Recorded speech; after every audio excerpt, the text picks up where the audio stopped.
So section 14.1, vector valued functions. Well, we already talked a little bit about vector valued functions, but the only one that we talked about was the linear function. And we also talked about the relationship between these kind of functions and the parametric function, the parametric equations you learn in calculus 3. It's, having two components or three components on a system of equations is equivalent to have this vector notation. And again, we can have this like angular bracket or the IJK notation, which is the linear combination of the special unit vectors. And well, we talked about how vector valued functions are, well, just like a regular function in Cartesian coordinates. The input is one value, the output is another value, and that's the xy in the xy plane for the simplest case. Well, in this case, the input is a value, but the output for this kind of functions is a vector, and that vector it's like a point, which is the terminal point of that vector.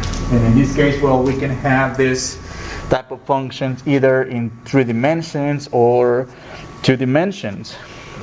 All right, and well, so here is where we are going to start working with the calculus of vector valued functions. And well, what did we do? What's the first thing we did for calculus? Well, find limit. And well, there's really nothing new about finding limits. All we do, plug in the value at which, well, in this case, it's a value of t. When we look at limits before, we were looking at values of x or other variables. And well, the thing here is that we compute, well, depending on the number of components, if it's 2D, we compute the limit, or 3 limits if it is a function in 3 dimensions. Now, when we evaluate the individual limits, if the limit for at least one of the components of the vector valued function does not exist, well, then the whole function, it doesn't exist for the whole function actually. All right, so that's the limiting here. All right. Well, so let's look at a couple of examples. Given this vector valued function, find the limit at the indicated value. So we want to find the limit as t approaches infinity for the vector valued function. So in this case, well, we're going to split this into essentially 2 problems. Well, so number 1, find the limit of t over t plus 1 as t approaches infinity, and number 2, limit 5e to the negative t as t approaches infinity. Okay, so two limits right here. Nothing crazy about this limit. Well, we can use every technique for limits. Like basic Calc 1 limits. If it's something a little bit more elaborate, well, maybe L'Hopital's rule applies here. And well, so for the first limit, there's a couple of ways to go about it. Number 1, if we substitute the infinity, what are we going to get? We're going to get the infinity over infinity, and this is an indeterminate form. This means that we may do an algebraic method or technique, so we can compute the limit, and we could do L'Hopital's rule. But there's also another very quick way to do this, because we have polynomial over polynomial, the degrees match. What can we do there? It's the quotient of the leading coefficients, 1 over 1, which is 1. And for the second limit, well, what are we going to have? Well, one way to go about this, well, limit, we have a negative exponent, 5 over e to the t. We'll write it as positive by writing this in the denominator. And well, so 5 over e to the infinity, well, the denominator is going to be really, really big. Infinity, where is that limit going to go to? 0. All right? So, well, that means limit t approaching infinity of the vector valued function r of t is going to be not just a value, well, it's just a value for every individual component, but the limit here will be a vector. That's going to be the vector 1 comma 0. Right? So, I mean, really nothing new other than the context in which we apply these limits. Okay? So, so for letter B, what do we have? R of t, we have a vector valued function in 3 dimensions this time, and we want to find the limit as t approaches 1. So number 1, find the limit square root of t approaches 1. Number 2, find the limit ln of t over t squared minus 1. T approaches 1. Okay, let's go about this first two, and then we'll do the third one in a minute. Okay, I mean, square root of t approaching 1, isn't it just square root of 1, which is 1? What about, what about ln of t over t squared? What do we have? What's ln of 0? Ln of 1, not ln of 0, so I don't know where did that 0 come from. Yeah. So, yes. So, yes, ln of 1, which is 0, and 1 squared minus 1, it's also 0. That means it's an indeterminate form, which is good. And we have a few ways to go about this limit. How about L'Hopital's rule? And for the L'Hopital's rule, we differentiate the numerator, we differentiate the denominator. Be careful, it's not the quotient rule. So the derivative of ln of t, which is 1 over t, over the derivative of t squared minus 1, that's 2t. And if we simplify this one, we get limit 1 over 2t squared, t approaching 1. And isn't it 1/2? And for the last component, number 3, that's the limit of arc cos t as t approaches 1. So we're going to look at arc cosine of 1. In other words, the angle whose cosine equals to 1. What is that angle? 0. Is that a 0? So we have 3 results.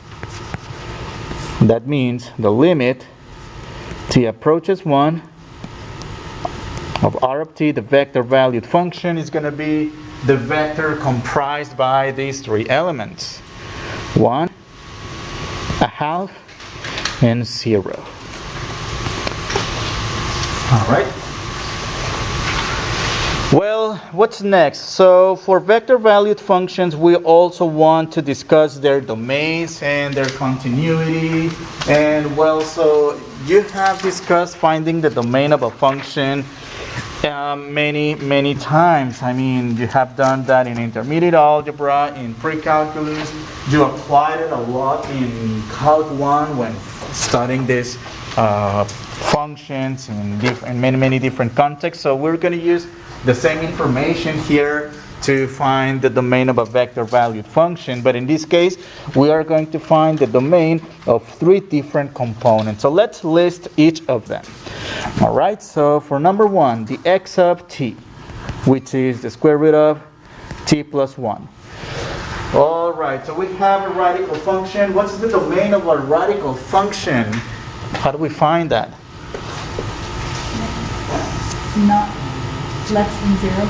Not so that if it's not less than 0, that means t plus 1 is greater than or equal to 0, right?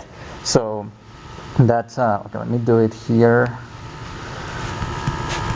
T plus 1 greater than or equal to 0, and t has to be greater than -1. For for the y component of the vector valued function, sine of t over t, well, for the numerator sine of t we have no problem because, well, the domain of sine it's all real numbers. But what about the denominator? That's causing trouble, isn't it? In this case, then t cannot be 0, because if t is 0, the denominator is 0 and it's going to go undefined. And what about the z component? That's cosine t. Do we have any issues with the cosine function? Any asymptotes, any holes, any jump discontinuities? Nothing. It's all real numbers, right? So for t in all the real numbers. All right. So let's graph this individual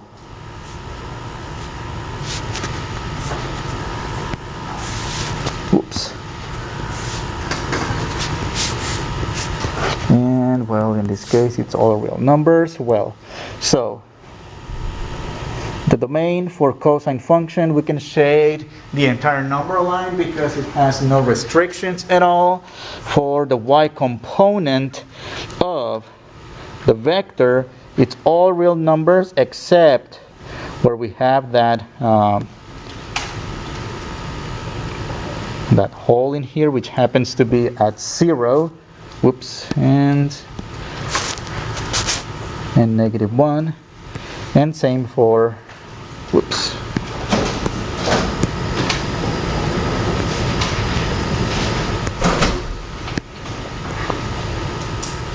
all right. So in this case, this is what we're going to do.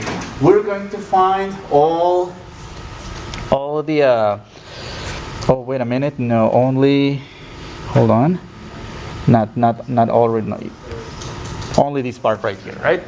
Okay. So when it comes to find a domain for a vector valued functions, think of making a sandwich with these 3 sets. So in this case, what we're going to do is find the intersection of all these 3 sets right here.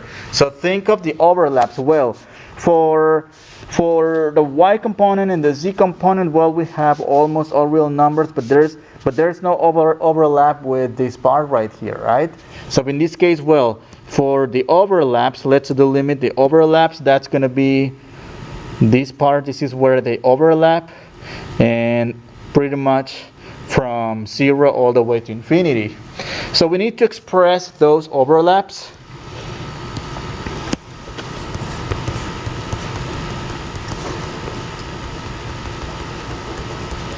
The overlap of the 3 sets, and these will be, well, they overlap between, the 3 of them overlap between -1 and 0, and in this case parentheses and parentheses because we have open bubbles in this case. Otherwise it would be, well, actually no, this would be a full bubble because it's inclusive, and union with 0 all the way to infinity. All right. So it's the overlaps here. All right. So the next topic in this very brief section is curves in space. Well, we already talked about the general form of a curve in space. Well, in this case, we are going to consider some f of t for the x component, g of t, and h of t. We already used x, y, and z of t respectively. But in this case, we're going to talk about curves more in general, no longer just regular, just linear functions in the 3D space. So we're going to include more functions like the ones we had before in the previous example. So, well, in this case, we're going to consider the orientation of a function, which in this case it's positive orientation, in which the curve is generated as a parameter and increases. Well, typically we relate this to functions of time. Well, in this case, so let's consider a very generic trajectory right here. And, well, positive orientation means to go in the counterclockwise direction. And well, you might have remembered this from last semester in Calculus 2 when we talked about the special way to parameterize the circle clockwise. It's in the positive. It's in the counterclockwise direction, while counterclockwise it's a positive direction depending on how we arrange the cosine and the sine in our parametric equation. And also, it's the direction in which the tangent vectors point along the curve. That's something that we're going to talk about later. So, for example, at this point, we're going to have a tangent vector, and well, and I think you can see where is it going to take us to, you know. So tangent derivatives, right? The derivative of a vector valued function, that's going to describe the vectors that are tangent to that vector valued function at a given value of t. So that's what this is going to be. All right. So, well, when it comes to graphing actually I'm going to do only one example in which we will graph vector valued functions, and but I mean in 3 dimensions. I have only one example, but for the rest the one that we're gonna graph are only gonna be the 2D. Okay, so let's look at one example, and it's important to see the projection in the XY plane so we can see the shape pretty much of the shadow, so before we can actually see how it goes in the 3 dimensions. All right. So we have this vector valued function given by r of t equals cosine I sine j and tk. Well, 3 dimensions, that's a bit hard to visualize. So how about we look at the projection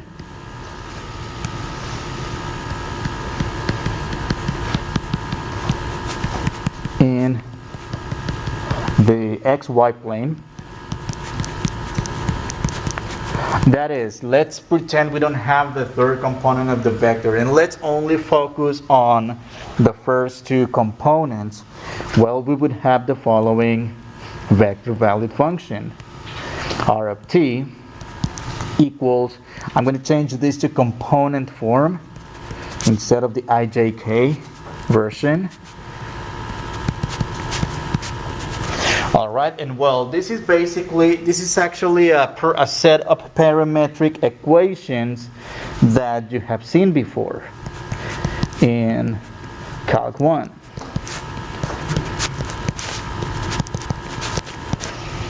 This is the set of parametric equations of a circle of radius 1. In this case, the orientation is counterclockwise. Because how do we relate the orientation to be counterclockwise and not clockwise? You can also recall how the unit circle is organized. You know, the values of the trigonometric functions, when we obtain them from the unit circle, they are of the form x corresponds to the cosine function, while y corresponds to the sine function. And the way we go about the angles from 0 and then pi over 2, pi, etc., we go counterclockwise. Otherwise, if we reverse the order of these parametric equations, it would go clockwise. So that's the projection in the xy plane. And well, how do we know this is going to be a circle? Well, if we use the Pythagorean identity, cosine squared t plus sine squared t equals to 1. Cosine is our x and sine is our y. And isn't that the equation of a circle? The unit circle? You know, the right hand side is 1. So when we graph this in 3 dimensions,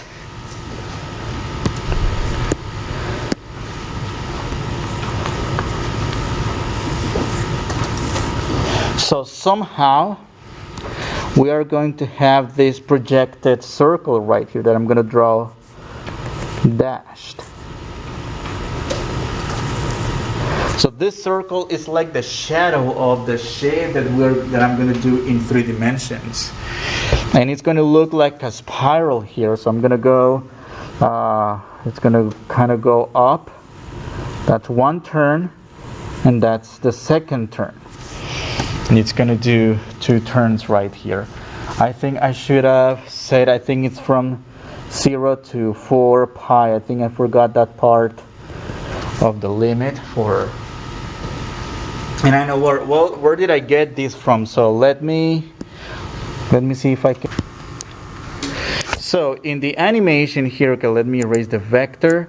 So here we get, this is the red axis is the x-axis, the green axis is the y-axis, and then it goes up in the vertical direction. So that's our spiral. Again, it's really hard to draw this in paper, but with this animation, with this applet right here, you can actually draw them and see them in different perspectives. So let me put the xy plane. Isn't that a circle?